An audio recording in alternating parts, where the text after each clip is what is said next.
እንዴ ምን ነሽ ነው? እባክሽ ምን ነሽ ነው? አትናገሪም እንዴ? ይሄ ውሻ እኮ ሰራልኝ ዳኒ። እሱም ሰው ሆኖ እባክሽ ዳኒ። ሳሚ ነው ይሄ ውሻ። ሲጀምር እሱ ልጅ ገና ካንቺ ጋር ተረጋጊ። ሳሚ አይደለም አቤል ነው ሲጀምር። እሱ እኮ ነሽ ገና ነሽ። እግዚአብሔር ይመስገን እሱ አይደለም። እሺ እና ማን ነው? ስንት ነው ያላት? የትኛው አጭሩ? እና ታዲያ ስንት ነው ባንቺ ወጥ ውስጥ ያለው የሚያደርገው?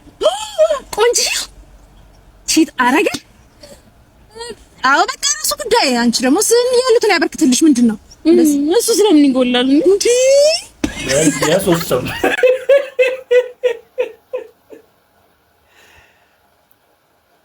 አሁን ከባድ ምስጢር መስማት አሁን ደስ ብሎኛል። በነገራችን ላይ እንደዚህ አይነት ከባድ የሆነ ምስጢር ስንሰማ ደስ ይለኛል።